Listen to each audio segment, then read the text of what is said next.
మాతృ సంహిత. రచన శ్రీ కొండముది రామకృష్ణ అన్నయ్య గారు. అధ్యాయము 183. అందరూ దైవస్వరూపాలే. ప్రతి మే 5వ తేదీన మనం జిల్లెలముడిలో అమ్మ కళ్యాణ దినోత్సవం జరుపుకుంటాం. అమ్మ కళ్యాణం అంటే లోక కళ్యాణమే కదా. అందుకే ఆ రోజున మనం అమ్మకు విశేష పూజలు జరుపుకున్న అమ్మ మన యోగక్షేమాల కోసం ఏదో ఒక కార్యక్రమం సంకల్పిస్తుంటుంది. అది సంవత్సరానికి ఓ రూపంలో అద్భుతావహంగానే ఉంటుంది. ఈ సంవత్సరము అమ్మ మన ఊహకు కూడా అందని విధంగా కార్యక్రమాన్ని రూపొందించింది. మే 5వ తేదీన సాయంకాలం 6 గంటలకల్లా పూజామందిరం నేత్రపర్వంగా అలంకరించబడ్డది. జిల్లెళ్లముడి గ్రామంలోని స్త్రీలు, పురుషులు, బాలబాలికలు అందరూ కలిసి సుమారు 1000 మంది వచ్చి పూజామందిరంలోనూ వెలుపలను తిరుగుతుంటే వాళ్ల ముఖాల్లో, కళ్లల్లో వెలిగే ఆనంద జ్యోతులతో ముసిరే చీకట్లు పోరాడలేక ఎక్కడికో మూలమూలలకు వెళ్ళి దాక్కుంటున్నాయి. అమ్మ వచ్చి వేదికపై సుఖాసీన అయింది. వసుంధరక్కయ్య, డాక్టర్ ఇనుజకుమారి, శ్రీమతులు లతిక, బ్రహ్మాండం శేషు, కోనరాజ్యం, కుమారి, రమాదేవి, వనజ ప్రభృతి ఆవరణంలోని స్త్రీలు, అందున అమ్మకు అంతరంగికమైన నారీజనం గ్రామంలోని ఆడవాళ్లను సాదరంగా లోపలకు ఆహ్వానించి వాళ్ల పాదాలకు పసుపు రాసి, ముఖానికి కుంకుమ బొట్టు పెట్టి, మెడలకు గంధమలితి, చేతులకు గాజులు వేసి, జడల్లో మల్లెపూల చెండ్లు తురిమి అందరినీ అలంకరించారు. గ్రామస్తుల్లో అన్ని కులాల వాళ్ళు, అన్ని అంతస్తుల వాళ్ళు ఉన్నారు. హరిజనులున్నారు, యాదవులున్నారు, బోయలున్నారు, ముస్లింలున్నారు. కూలి చేసుకుంటే గాని రోజు గడవని వాళ్ళున్నారు. వాళ్ళందరూ వసుంధరక్కయ్య వాళ్ల పాదాలు పట్టుకుని పసుపు రాస్తుంటే మొదట అంగీకరించలేదు. కానీ అది అమ్మ ఆదేశం అని చెప్పి వదలకపోయేసరికి గ్రామస్తులకు అంగీకరించక తప్పలేదు. ఆ కార్యక్రమం పూర్తి కాగానే మైకులో ఒక్కొక్క కుటుంబ పెద్ద పేరు చదువుతుంటే ఆ కుటుంబంలోని అందరు సభ్యులే కాక ఆ ఇంటికి వచ్చిన బంధువులు కూడా వేదికపైకి అమ్మ వద్దకు వచ్చారు. మగవాళ్లకు పెద్దలైతే ధోవతి, ఉత్తరీయం, ఆడవాళ్లకు చీర, రవికల గుడ్డ, మగపిల్లలకు నిక్కరు చొక్కా, ఆడపిల్లలకు లంగా, జాకెట్ గుడ్డలు అమ్మ చేతి మీదుగా స్వయంగా ఇచ్చింది. చంకలో పసిపిల్లలకు మర్చిపోతే ఆ పిల్లకు ఒక జాకెట్ గుడ్డ ఇవ్వండి, గౌను కుట్టిస్తారు అంటూ పేరు పేరున కొత్త గుడ్డలు పెట్టింది. అంత క్రితం రోజున ఎంతో అనారోగ్యంతో ఉన్న అమ్మ ఈ ఉత్సవం ఎట్లా ముగుస్తుందా అని నిర్వాహకులకు ఆందోళన కలిగించింది. కానీ ఆ గుడ్డలు పంచడానికి మొత్తం 3 గంటల పైగా పట్టినా అమ్మలో ఏమాత్రం అలసట కనిపించకపోగా అమ్మలోని పెళ్ళుబికిన ఉత్సాహాన్ని, చలాకితనాన్ని చూసి మేము ఆశ్చర్యపోయాం. అందరికీ గుడ్డలు పంచడం అయిన తర్వాత అమ్మ అందరినీ కొత్త గుడ్డలు కట్టుకురమ్మన్నది. అందరూ కట్టుకొచ్చారు. అందరూ కొత్త గుడ్డలు కట్టుకుని పసుపు కాళ్లతో, మెడల్లో గంధాలతో తిరుగుతుంటే ఆ పందిళ్ళు పెళ్లి పందిళ్ల వలె కళకళలాడిపోయాయి. అప్పుడు అందరికీ విందు జరిగింది. వాళ్ల వద్దనే అమ్మ కుర్చీలో కూర్చున్నది. ఆ బంతిలో విస్తళ్లలో అన్నం వడ్డించమనండి అని సలహాలు చెబుతూ, లడ్లు అందరికీ అందినయ్యో లేదో కనుక్కోనండి అని అందరి ఎడలా శ్రద్ధను కనబరుస్తూ, మామిడి పండ్లు ముక్కలు ఎక్కువగా వేయండి, కొందరు కొనుక్కుని తినలేరు అని చెబుతుంటే అమ్మ మాతృవాత్సల్యం కార్తీక పూర్ణిమ నాటి వెన్నెల వలె అందరినీ ఆహ్లాదపరిచింది. గ్రామస్తులందరూ తృప్తిగా భోజనం చేయగానే అందరికీ అమ్మ దగ్గరుండి తాంబూలాలు ఇప్పించింది. అందరి ముఖాల్లో వెలిగిన సంతృప్తిని, ఆ ఆనంద దీప్తిని చూడవలసింది. మరునాడు సాయంకాలం గ్రామంలోని పశువులన్నిటినీ అమ్మ నివాసానికి పడమరగా ఉన్న ఖాళీ స్థలంలో మందవేసి సంగం జాగర్ల నుండి ప్రత్యేకంగా తీసుకువచ్చిన దాణ వాటన్నిటికీ మేపడం జరిగింది. గ్రామంలోని గేదెలు, దున్నలు, ఆవులు, మేకలు, గొర్రెలు అన్నీ 1000కి పైగా అక్కడికి చేరాయి. ఆ దృశ్యం ఎంతో మనోహరంగా ఉంది. అమ్మ ఆ పశువుల వద్దకు వచ్చి పశువుల స్వంతదారులందరినీ పశువులు ఎట్లా ఉన్నది, వాటి ఆరోగ్యం ఎట్లా ఉన్నది, అవి ఎట్లా మేస్తున్నది విచారించింది. ఆ పశువుల వద్ద సన్నాయి మేళం పెట్టించమని అమ్మ సలహా ఇచ్చింది. వాటికెందుకమ్మా సన్నాయి మేళం అని అడిగితే, మనకంటే సంగీతం అవే ఎక్కువగా విని ఆనందిస్తాయి, శిశుర్వేత్తి పశుర్వేత్తి అని వినలేదా అని అమ్మ జ్ఞాపకం చేస్తే మేము సిగ్గుపడ్డాం. విందు మనుషులకేనా, అందరికీ జరగాలి అని అమ్మ అన్నప్పుడు అమ్మ సర్వమాతృత్వం మనకు ఇంకొకసారి ప్రస్ఫుటమైంది. అమ్మ ఎడల మన భక్తిభావం మరింత పెరిగింది. గ్రామస్తులందరికీ విందు చేయాలి అని అమ్మ చెబుతూనే, అదేదో మీరు గొప్పవాళ్లే వారికి పెట్టడం లేదు, మీరు ఎప్పుడు ఎవరికి అన్నం పెట్టినా అది భగవంతుడికి మీరు చేసే నివేదనగానే భావించాలి. వచ్చినవాడు మీ దయాదాక్షిణ్యాలపై ఆధారపడ్డవాడు, దీనుడు కాదు. మిమ్మల్ని ఉద్ధరించడానికి వచ్చిన దైవస్వరూపుడు. అతణ్ణి మనసారా ఆరాధించాలి అని వివరిస్తూ ఆ ప్రక్రియలన్నిటినీ ఆదేశించింది. ఆవరణలో మరీ పెద్దవాళ్లుగా అనుకునే వాళ్ళని ప్రత్యేకంగా వాళ్ల పాదాలకు పసుపు రాయమన్నది. ముఖాన బొట్టు పెట్టడం పిల్లలు చేసినా పర్వాలేదని చెప్పింది. ఆ వివరణలో మనకు ఇచ్చే ప్రబోధలో, శిక్షణలో అమ్మకు ఎంత జాగ్రత్త అనిపించింది. అందరిలోనూ దైవాన్ని చూడాలి అనేది అమ్మ ప్రవచనం. ఆనాడు ఆ ప్రవచనం ఆచరణలో సాక్షాత్కరించింది. క్రియాత్మకంగా అమ్మ మనకు ఒక గొప్ప పాఠం చెప్పింది. అమ్మ ఎప్పుడూ గొప్ప గొప్ప పాఠాలు చెబుతూనే ఉంటుంది. మనకే అవి జీర్ణం కావు, రక్తగతం కావు, నీటి మీద వ్రాతల్లాగానే అవుతున్నాయి. నేను ఎప్పుడూ మీలో దైవత్వం చూస్తాను, మీరు నాలో మానవత్వం చూస్తారు అన్న అమ్మ ప్రవచనం అక్షరశః సత్యం. మన దృష్టిని మార్చడానికే అమ్మ నిరంతర ప్రయత్నం. ఎదుటివాడిలో దైవత్వం చూస్తున్నంతసేపు మనలో దైవత్వం మేలుకుంటుందట. ప్రసుప్తమైన మనలోని దైవత్వాన్ని జాగృతం చేయడమే అమ్మ కార్యక్రమం. మనలో దైవత్వాన్ని అవలోకించడం అమ్మ లక్షణం. మన దైవత్వాన్ని, అందరిలోని దైవత్వాన్ని మనకు తెలియజేయడమే అమ్మ లక్ష్యం. మే, జూన్ 1984. వ్యాసం 184. అమ్మ సాన్నిధ్యం. ఎందరో నిత్యము అమ్మను దర్శించేందుకు ఎంతెంత దూర తీరాల నుండో వస్తూ ఉంటారు. వచ్చే వాళ్లల్లో అనేకులకు అనేక సందేహాలు, భయాలు, మనస్సు నిండా అశాంతి. అందుకనే అమ్మన్నది, ఏ కష్టం లేనివాడెవరు ఈ మేడమెట్లు ఎక్కడు అని. కానీ యథార్థము విచిత్రము ఏమిటంటే, ఎన్నో సందేహాలతో సతమతమవుతూ వచ్చినవాడు అమ్మని ఏవేవో ప్రశ్నలు అడుగుదామని మేడమెట్లెక్కుతూ కూడా రిహార్సల్స్ వేసుకున్నవాడు అమ్మ వద్దకు వచ్చి అమ్మ సన్నిధిలో కూర్చోగానే వాడి సందేహాలు, ప్రశ్నలు మటుమాయమైపోతాయి. సూర్యరశ్మికి మంచు కరిగినట్లు, సూర్యోదయంతో చీకట్లు పారిపోయినట్లు. భయాలు అంతే.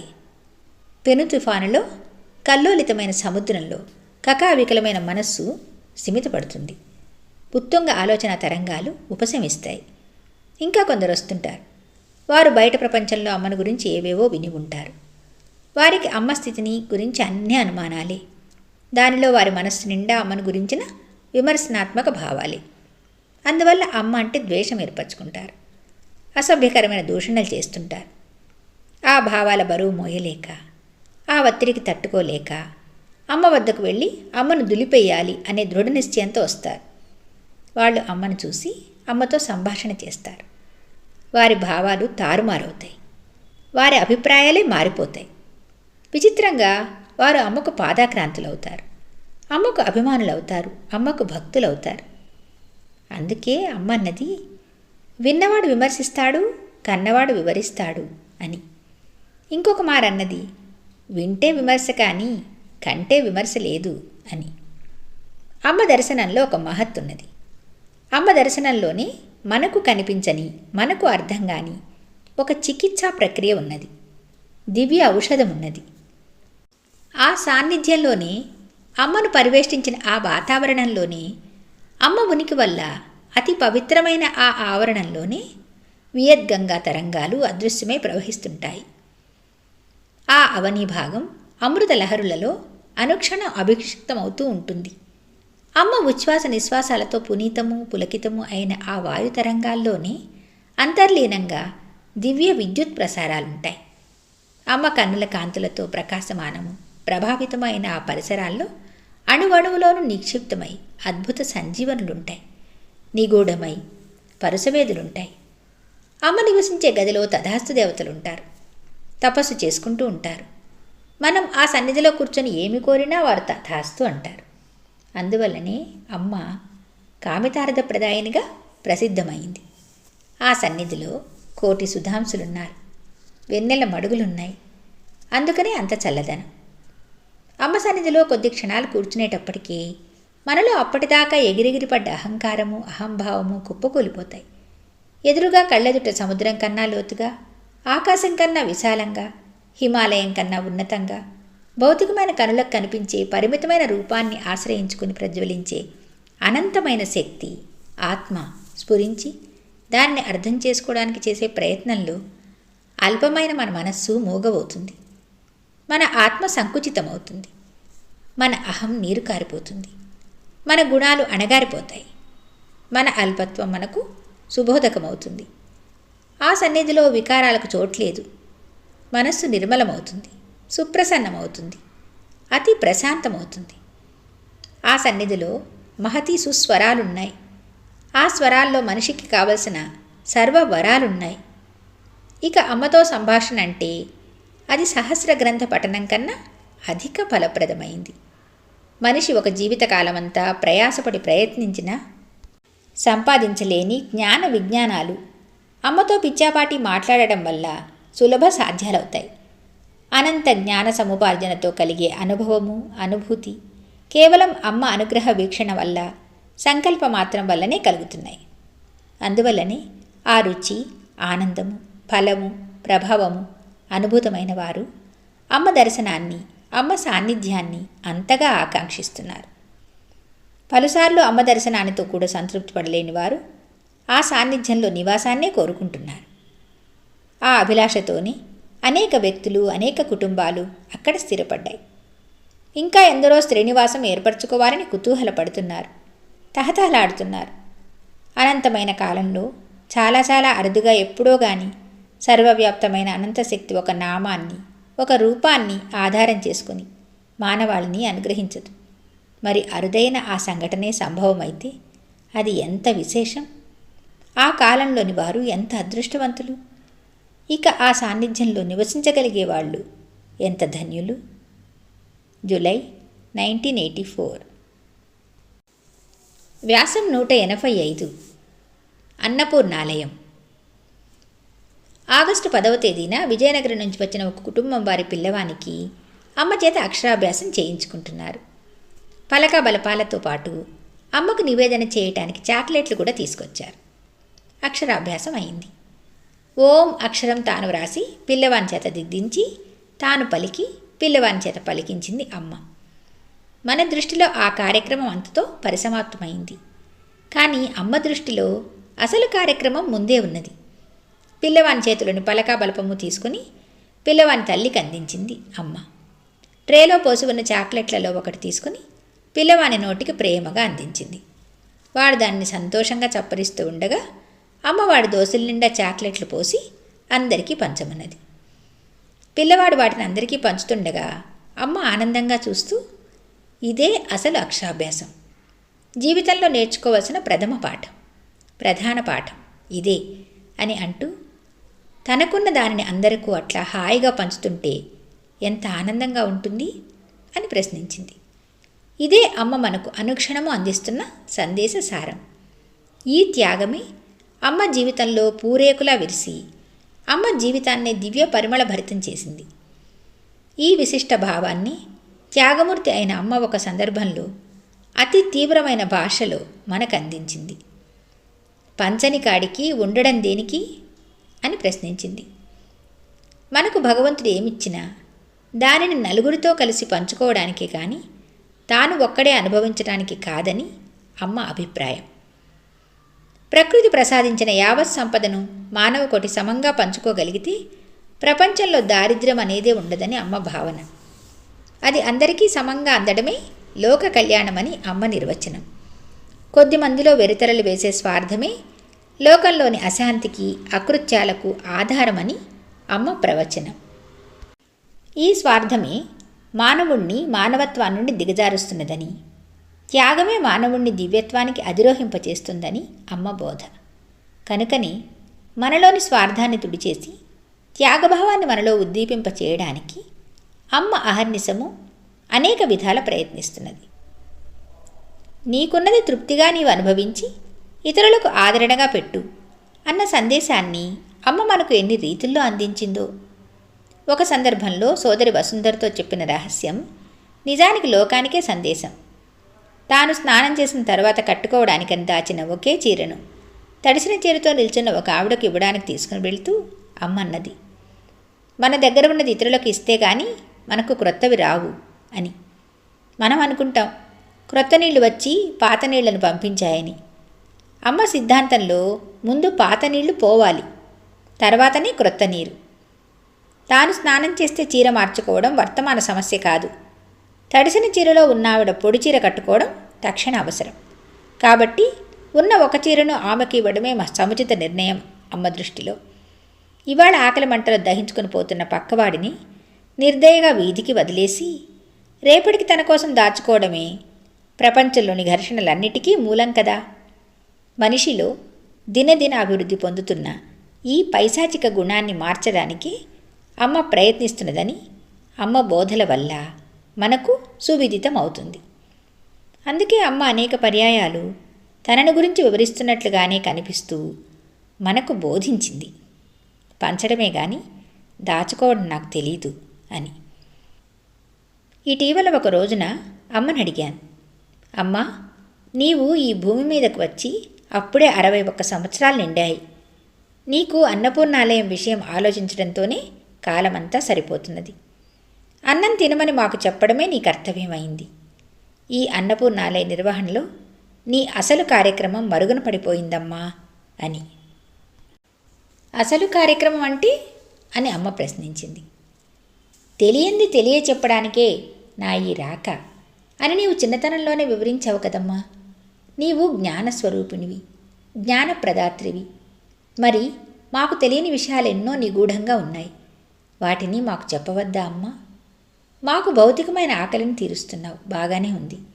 మానసికమైన జిజ్ఞాసను కూడా తృప్తిపరచాలి కదా అమ్మా అంటూ నా అభ్యర్థనను పొడిగించాను.